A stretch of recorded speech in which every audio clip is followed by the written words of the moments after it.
Querencia. Like Okay. kind of like qua almost like a Querencia. querencia. Yeah, Okay. I think Querencia. that's 90% correct. Okay. I've I heard will. it pronounced, but it's been a long time. Sure. Like by their editor in chief. I will Well, and do it's my kind best. of our shtick to be entirely wrong about most Yeah, things anyway. I get it. I mispronounce a lot of things. Rhyme or free, it doesn't matter to me. It's my bad poetry. Good day, and welcome to My Bad Poetry, a podcast where we take a deep dive into our poems from youth, yesteryear, or even yesterday, always asking the question, why in the world did I write this? I'm Aaron. I'm Dave. And today we have with us an author whose many works can be found from Querencia Press, Bullshit Lit, Kith Books, Bottle Cap Press, and many, many more. Specializing in hybrids, they bring everything to the page for you to engage. Nat Raum, welcome to My Bad Poetry. Thanks for having me. Great to be here. Well, so I'm so glad that this time worked out. Is there anything in that very short intro that we might have missed that you would want to highlight about your life, your writing, whatever? Yeah, I guess in addition to being kind of a weirdly prolific writer, I also edit for Fifth Wheel Press, which is kind of like Cool. my passion project. So we publish queer, trans, and gender variant artists and writers, and it is like the love of my life. I know people like talk about things that aren't children being their babies all the time, and I am no exception in this case. That's amazing. That is great. I've enjoyed several Fifth Wheel Press poems out there, so that's cool. Yeah, I mean, a lot of these presses, Bobcat Press, Kith Books, Bullshit Lit, I mean, we've encountered so many authors with these. Oh, yeah. So you just like had chapbook after chapbook just listed on your page. It was amazing. And some self-published as well. Yeah, I actually kind of got my start in self-publishing. So way back when, before I was like a writer slash artist, I was like mostly a photographer. And the photo publishing world is a little weird. It's kind of like you really have to know people. It's very much about connections. It's like very often pay to play. And so like I felt like self-publishing was just kind of a way to get my work out there. And I did it a couple of times and I just like I got used to the process for lack of a better way of saying it. And that was kind of what led me to like actually starting Fifth Wheel Press because I was like, if I'm doing this for myself, like why can't I do this for other people? That's awesome. Sure. I love that. Yeah. Well, Dave. That's a very good point, Aaron. I hadn't considered that. I just am full of words today. Dave, how about you bring us into the realm of bad poetry with whatever you've hastily written for the week? Yes, of course. This is a poem called Don't Need It. Nothing necessary is needed. Absolutely absent of assuagement. Please pause on the possibilities.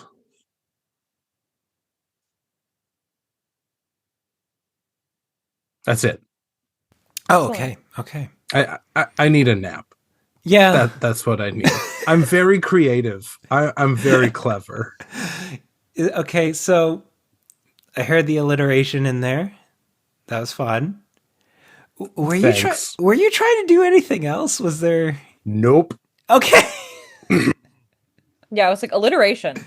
Yep. That's all I got. You nailed it. I thought when you said, please pause at the possibilities, I thought there was an extended pause and then you were going to start up something else. But no, that was the That end. would have been clever or creative, neither of which I am. Well, you threw some words together. You got us into the realm of bad poetry. So let's transition. Hey, we could call that poem a bit of unfinished business. I feel like you could have edited that a lot more, Dave. No? Okay. Well, that poem belongs in the trash. That's entirely fine. Fair enough. But let's look at another piece of unfinished business here. Nat, you have given us several amazing poems, but let's start with this first one that you gave us here. So take it away. Awesome.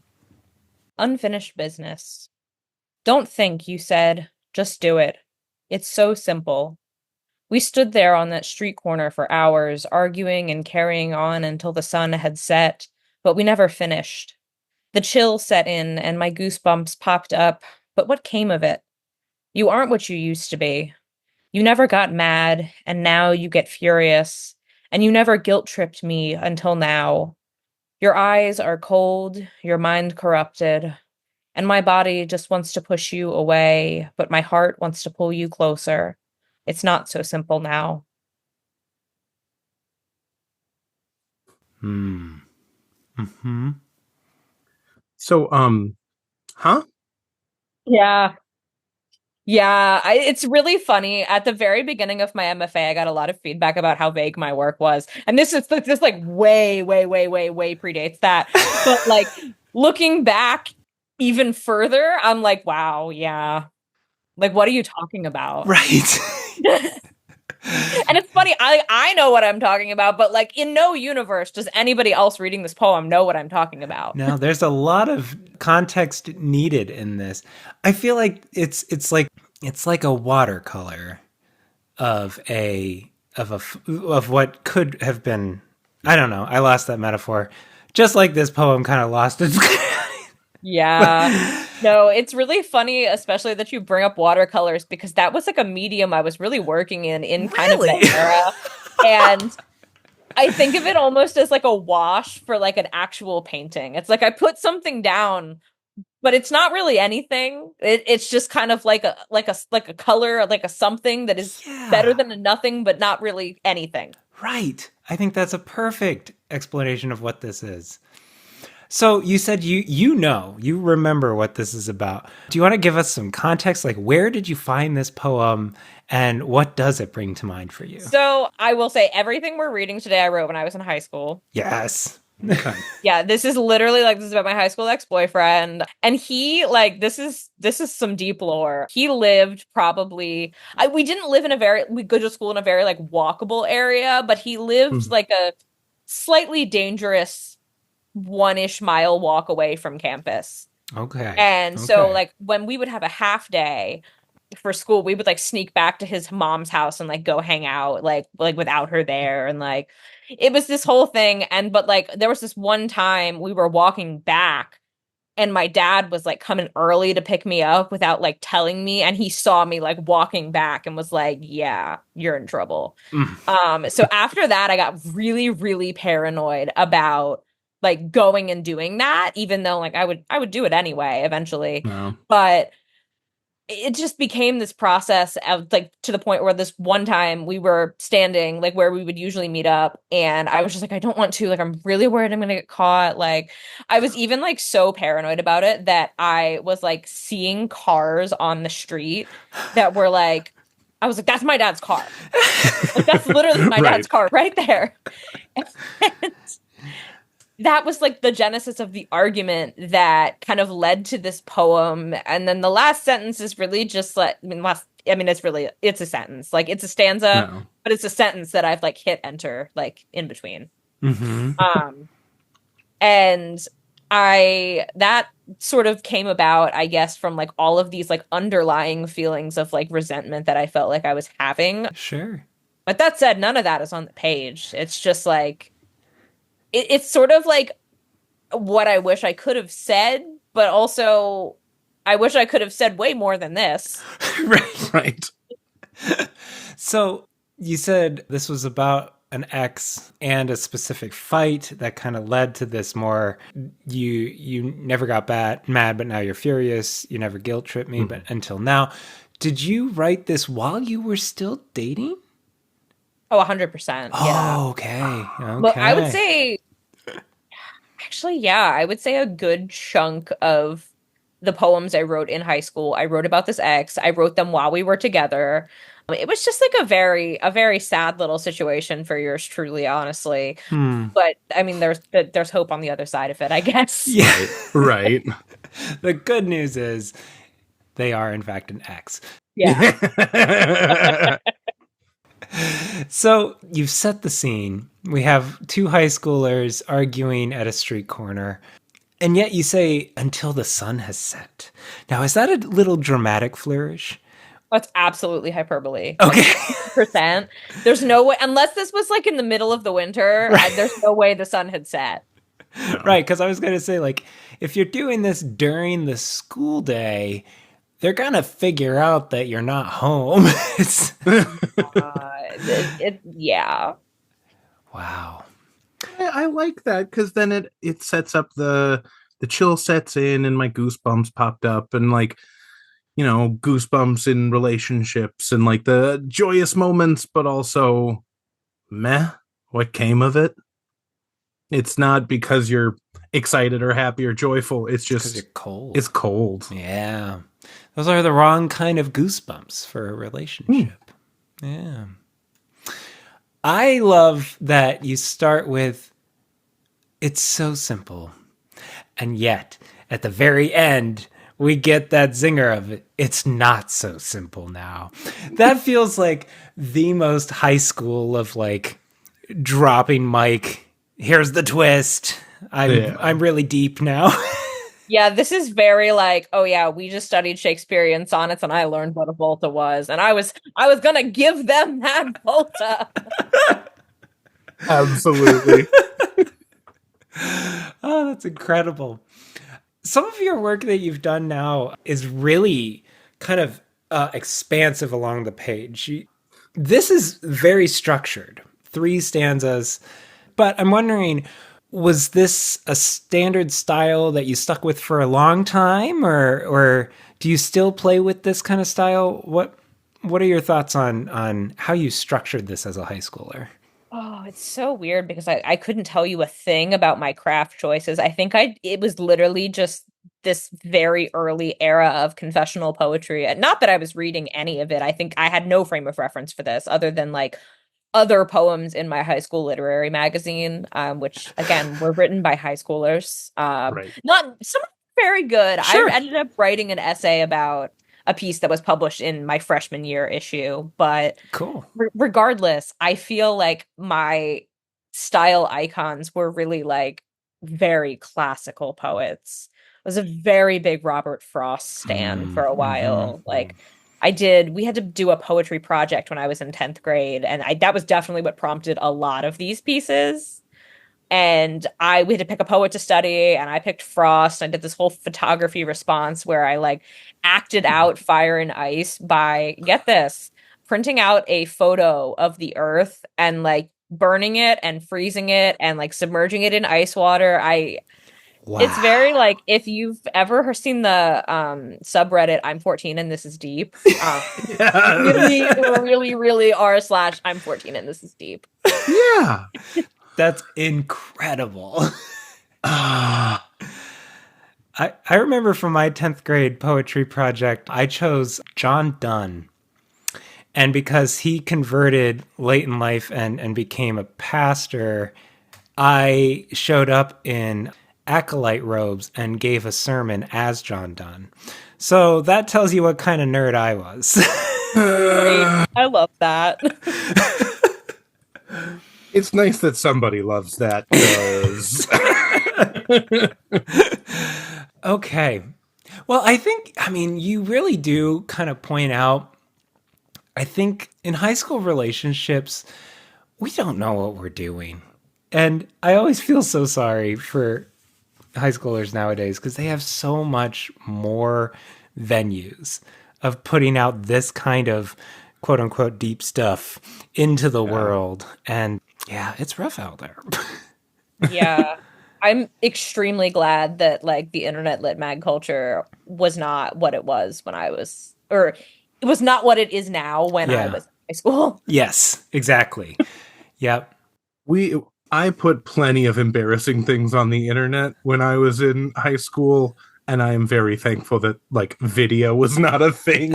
And I'm just glad my Could have been MySpace bad. went down. I had a video of me solving a Rubik's Cube with background music. So we're gonna need to. So, dear listeners, moment of silence for high school Aaron. Jeez, buddy. Well, Nat, is there anything else about this unfinished? Oh, yes, the title. What about this title? It's kind of like an encapsulation of the poem in that the Yeah. poem feels unfinished, but I highly doubt that's what I was thinking. Yeah. Were you trying to say, like, this argument is unfinished? Maybe? Yeah. Mm, It just doesn't feel like it fits. Yeah, I was really into like punchy, like snappy titles at the time. Like when sure. I had a Flickr account, which I'm regret to inform the world is still Googleable. Oh, this is I'm not amazing. Ooh. that embarrassed by it, otherwise I wouldn't bring that up. Sure. But yeah, it's all like these like punchy one word titles like adolescence, like all just ridiculous high Yes. school stuff. Oh, wow. I have solved adolescence. Now let me explain it to you. Yes. This photograph. A moment that I had to kind of hold back a chuckle is, and my body just wants to push you away, but my heart wants to pull you closer. Again, I'm 14 and this is deep. Right? Yeah. Yeah. 1,000%. Is it Christina Aguilera, Genie in a Bottle, where it's like my body's saying let's go, but my head says no? Does that I ring a don't bell? know. I know the song, like the older song that's like, my mind is telling me no, but my body says yes. But like that's Yeah. the other Okay. way around. Yeah, yeah, but I feel like that through line is there, and it's just like, again, deep snaps, but Mhm. could Yeah. have maybe gone through a couple edits and Yeah. Poet laureate of the Blacktop with the enjambment and my body as its own line. Oh, yeah. mhm. Mhm. Oh, this is great. Shall we move to Bittersweet? Oh, Bittersweet's such a good one too.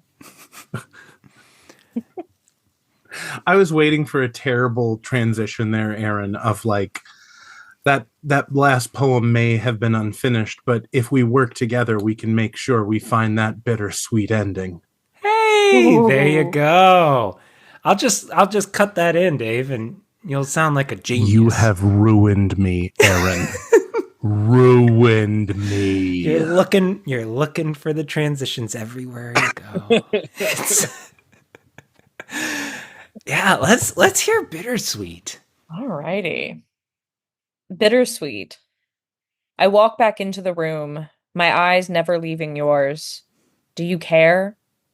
10 minutes later, we lay there, my back to you and your arms around me, like two serving spoons in the drawer. We are one, and I'm at peace. But I'm not yours, and you're not mine, and suddenly I hate to be in love. Hmm. It's like I kind of want to drop a shrug emoji after that. Right? Yeah. Again, it kind of leaves something to be desired. Especially given this one being so much shorter than the last one. It No. really is just like there's nothing there. No, I love that the middle stanza is all just like a dedication to describing spooning. I mean, this you spend 4 lines to tell us how nice it is to spoon. I would agree. It's a lovely experience. It's a lot of real estate in a really small poem. Yes, it is. I feel like the hate to be in love part might need a little more extraction there because Yeah. I was just happy with the spooning, and then all of a sudden we get that bombshell at the end, and I don't know why.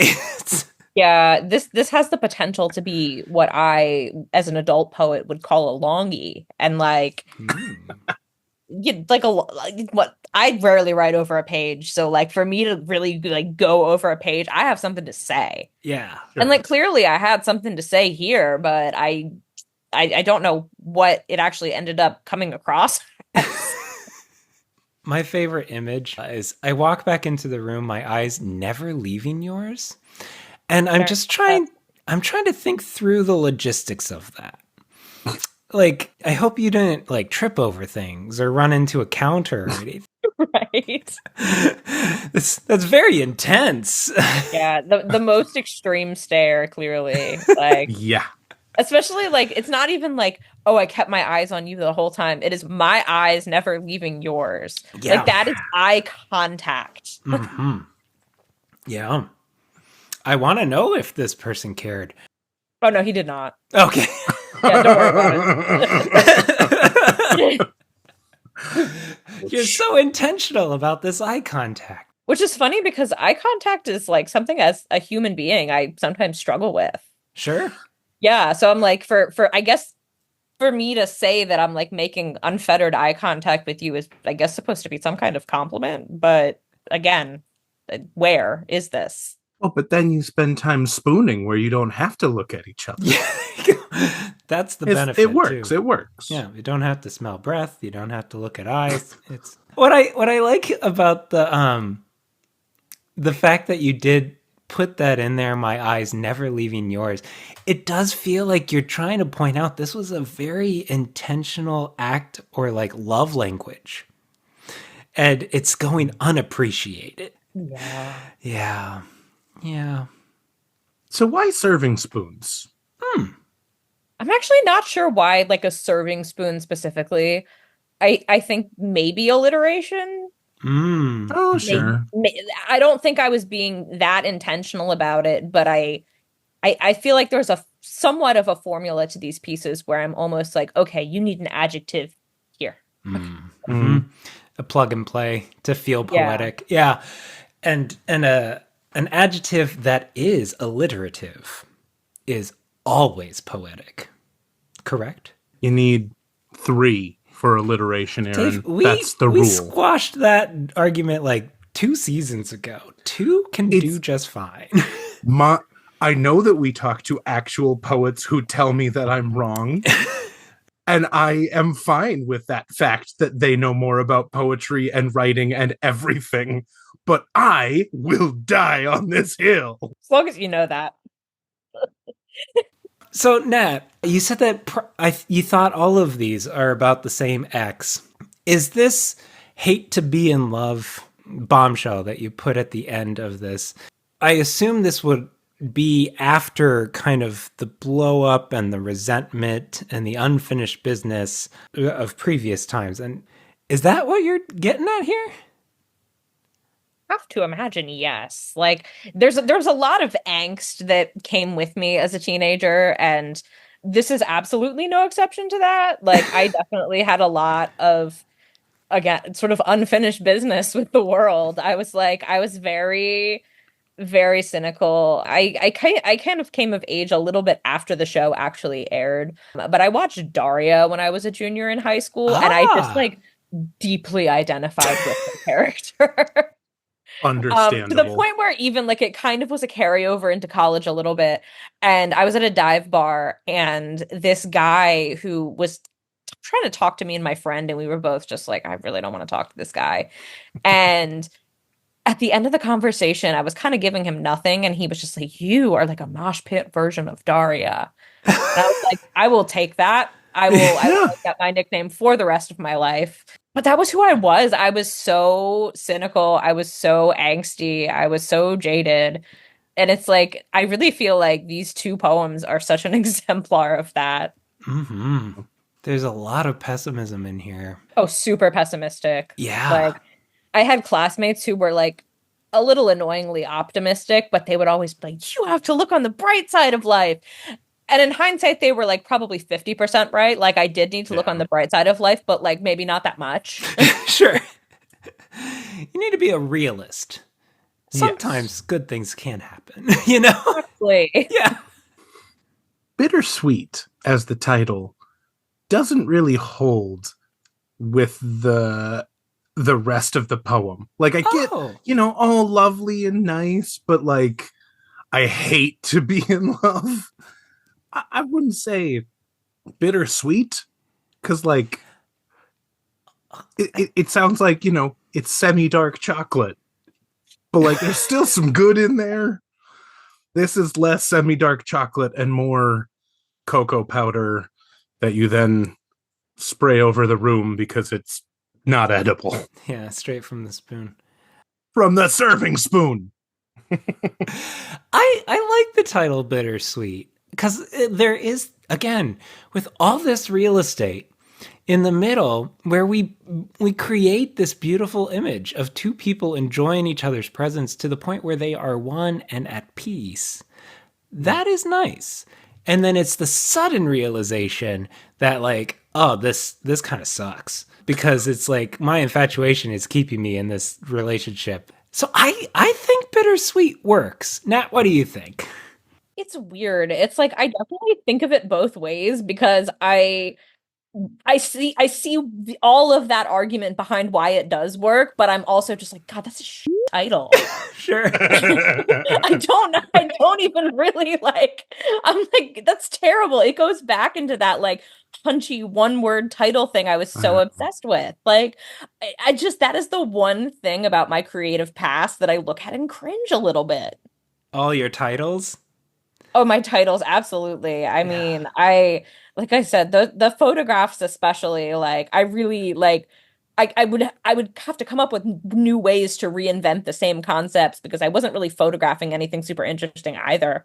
And so like so many synonyms for like water, like flow, like all this was like I spent a lot of time like at my parents where there was like a stream in the backyard and my grandmother's where there's a lake, like a lot of that, a lot of that.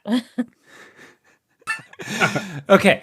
Well, I was going to look up adjectives for bittersweet and see if we had a better suggestion, but I'm also so tempted by this. On my screen, I see the next title peeking out, and it's just perfect because not only is it one word punchy, but it has a period at the end. Yes, So it you know does. it's serious.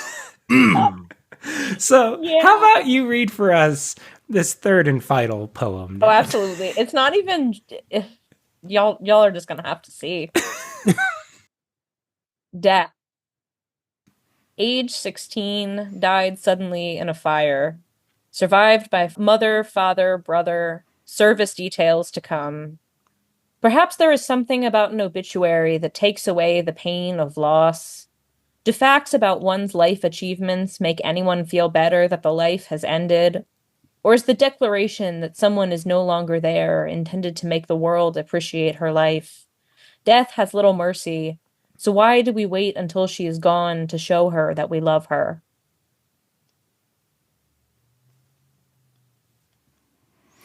Big questions. Big, big Big question. questions. It's really funny now that I reread this. I think about this feedback I got like probably halfway through my MFA program. That was a poem in which I was mostly asking questions. And at one point, my professor gave me the feedback that was like, if you continue to pose questions as a poet that are just like vague, abstract, big, lifey questions, the reader is eventually going to be like, why are you asking all of these questions, poets? And why don't you know the answer? Like, and now I read this back, I'm like, yeah, what? Like, this is it's so didactic. Yes. But I think as a high schooler, I assume this is also one of your high school works. Oh, yeah. Yeah.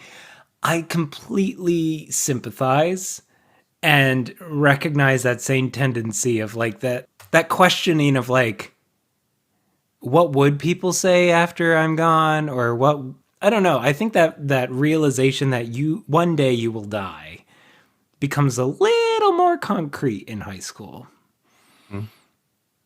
Yeah, I feel like this almost came like after someone in my life had passed away and like we were writing their obituary and I had this like I had their entire CV like in front of me. Sure. I was just like, "Oh yeah, like this is just facts about their life, but it's like nothing about who they were as a person." Again, Right. very very like I'm 14 and this is deep.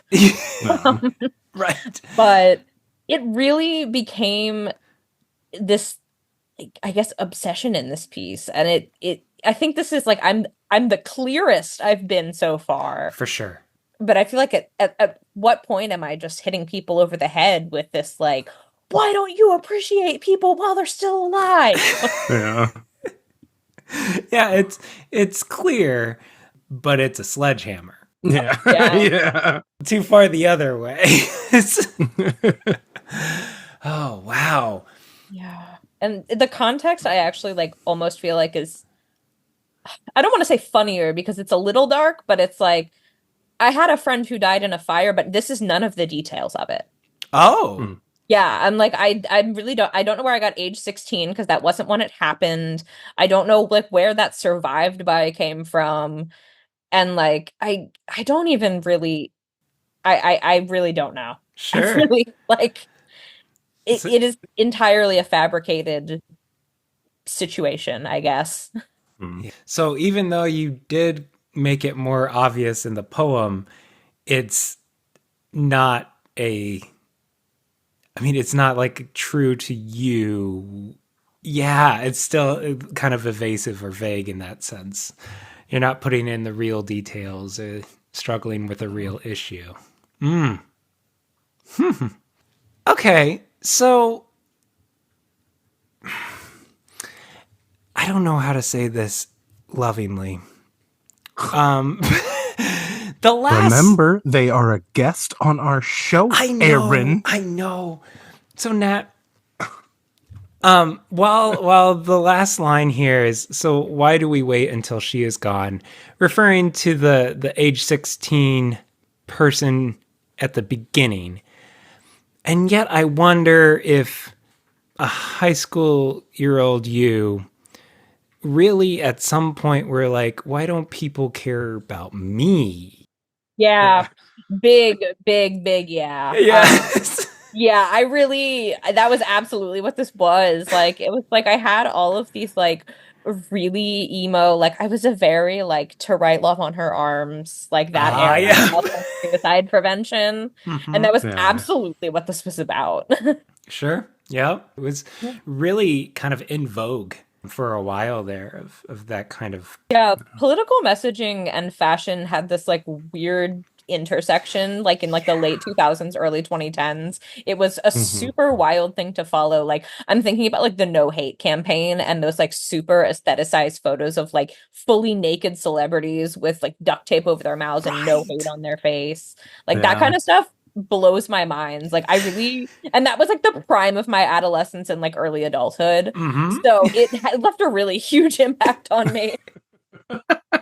So, have you gotten better at writing obituaries? Because this one's a little rough, Oh I was gonna God. say.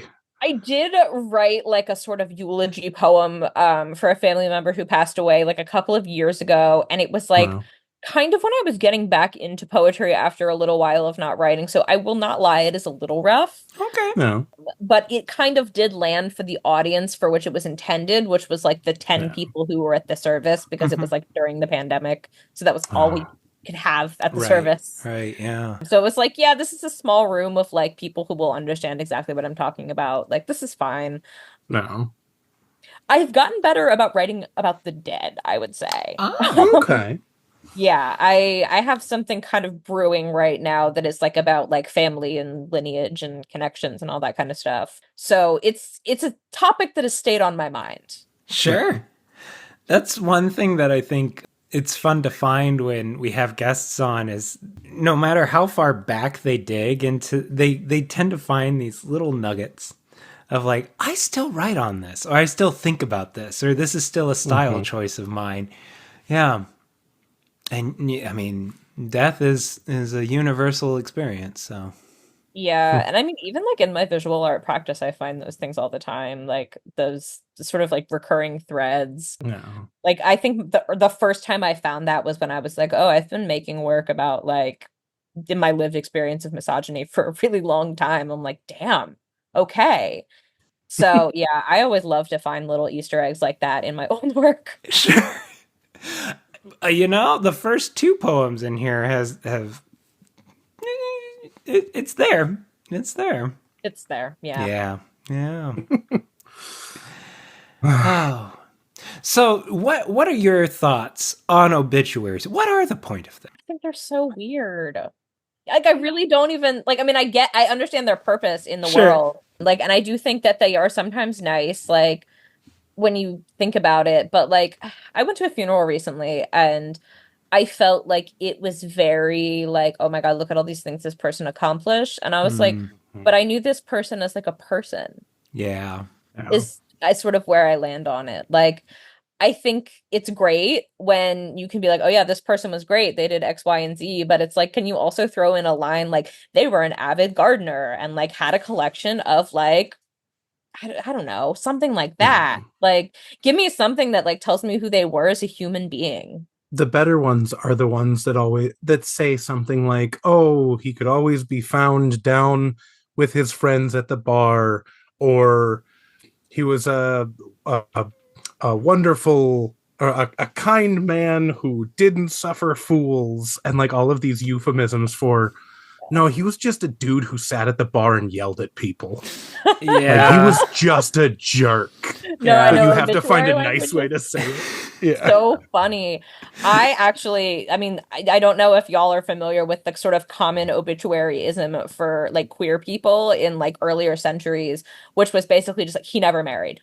Oh. Right. Yeah. And I actually wrote my first self-published poetry chapbook was very much about like gender and ego death. And so I Oh. wrote a lot about death. And I had a poem in that titled He Never Married. That's And it was amazing. like I went deep into death ritual research. And so like again, still a topic that is coming up for me, I guess. But that was when I learned a lot about obituaries, a lot about like No. funerary practices, like Hmm. all kinds of stuff. Yeah. Yeah. It's a whole world. Yeah. We had a relative who he's a great great uncle, I guess. But we found his obituary in some of our family history stuff, and it said that he and his best friend lived together for 65 years with all of their dogs. And Oh it my was like, God. yeah, best friend. Okay. They were roommates. Like, Exactly. Wow, yeah. you're really fooling people with this complex code, buddy. They were just guys being dudes, you know? You know? Guys being dudes, dudes being guys. Oh, Gosh. I mean, wow. Well, you've taken us on a journey. Is there anything else about death? About death. What a loaded question. Right? I'm going to leave it there. You asked so many questions to No, I us. actually like I don't think so. I guess the backstory to really all of my high school poetry, and what I didn't bring up when we talked about Bittersweet actually, is that I rewrote a bunch of this recently for a project I did that was basically just like me diving into my archive. And what I Really? did was I like took the bones and kind of like reworked it into my modern style, but it remains largely the same message wise. And I don't think this was one of the ones I rewrote, but I definitely did Bittersweet. Mm, Oh. that's cool. Is one of your published chapbooks this project that you're speaking of? Yes, this is Random Access Memory, which came out last summer with Bullshit Lit. It's hard to even really call it a chapbook, to be honest with you. It's very much like an experimental art project that my good friend Veronica took a wild chance on publishing. Um, but like basically what I did was I went into this hard drive, like this external drive that I was using to back up my laptop from like 2011 to 2015. Sure. And I pulled like everything out of it, like all my high school and like early college poetry, all the photographs, all of the photos, even like the memes, like everything I had saved on my computer from that era.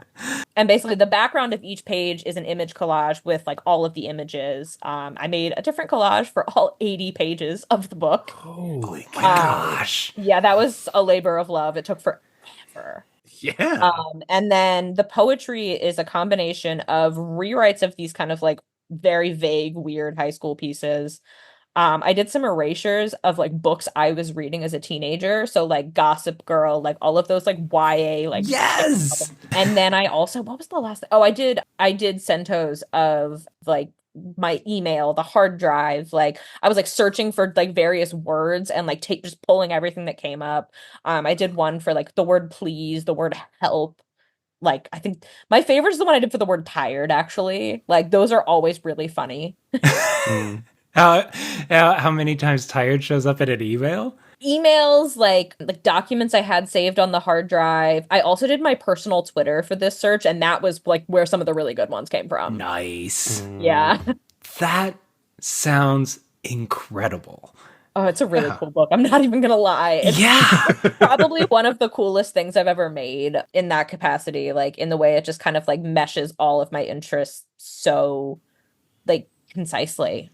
Yeah. Nice. So you said you rewrote Bittersweet, but Death was untouched? I mean, it's like I really actually there's so many pieces in that book that I like did touch and then threw out that I like off the top of my head can't remember if Death made Sure, the cut on the sure. floor or not. Like I rewrote most of them, but I did make some cuts in the sake of like, okay, this still makes no sense. Yeah. Rarely does a high school journal or high school thoughts in general make sense, but Yeah. Oh oh, gosh. wow. Well, I wonder if we've made anyone feel better now that this show is coming to an end.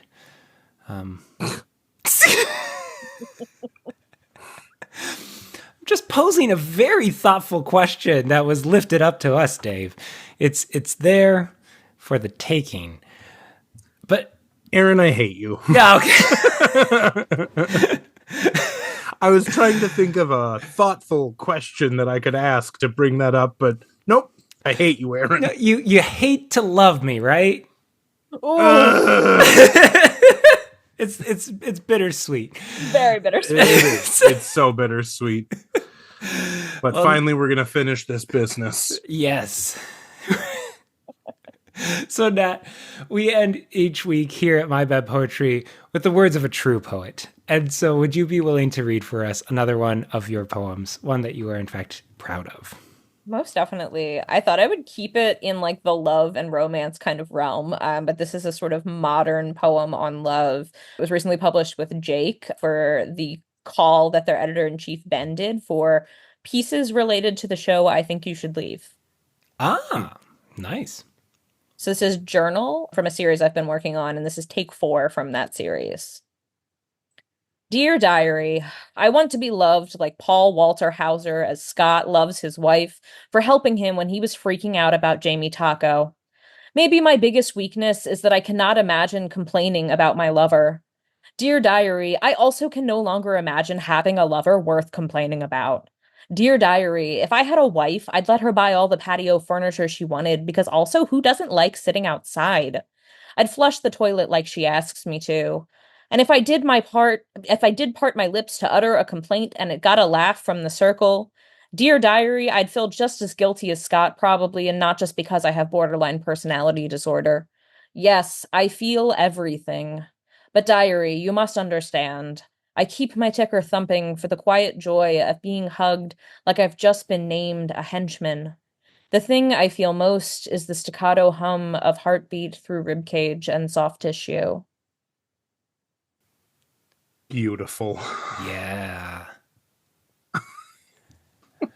Thanks, y'all. That's fun. That is very good. I had a blast writing it. It like I really feel very blessed for Ben giving me this prompt, to be honest with you, because I don't think I would have written about this otherwise, and it was a blast. I really love what Jake is doing as a magazine right now with like just having fun with it. Like over the summer, all of their editors just like took a week's worth of content to like publish whatever niche topic they wanted to like publish work about. And I thought it was so cool. They do it with guest editors too, but it's like this was like their editorial team doing it. Sure. And what I love about it is, like you said, you've kept it within the realm of like love and journal entries, but the style. I mean, this is a solid block, no capitalizations. You show this range in what you've grown into with your writing. This is Yeah. cool. It's funny. I kind of like was thinking yesterday about my work and I was like, I think every book I put out, I'm always like, this is the most like exemplar thing of my writing that like ever has existed in the entire world. And this project I've been working on, like I really feel like is kind of like the max of that. So like it's this I would say that's absolutely this is definitely like kind of what I've grown into. Cool. So now you said Fifth Wheel Press is your baby. Or is there something in the works there that you want to plug, or is there something that you're personally writing? You have this mega to the max project in the works, but anything else you want to tell our dear listeners? Yeah, on the Fifth Wheel press front, we pretty much always have something in the works. We just dropped pre-orders for Alison Lubar's Metamorphosis. Also in the works are She Who Eats Tourists, which is a phenomenal hybrid book. We've got Charmed, which is Ashley Elizabeth's book about Baltimore, and then Lamb and Slaughter from Emily Perkovich to finish out the year. And on my own front, I'm publishing, or Dogleach Press is publishing, Dogleach Books is publishing. um, my next full-length collection, which is titled This Book Will Not Save You. We're dropping the cover in a couple of weeks, and it'll be coming out in November.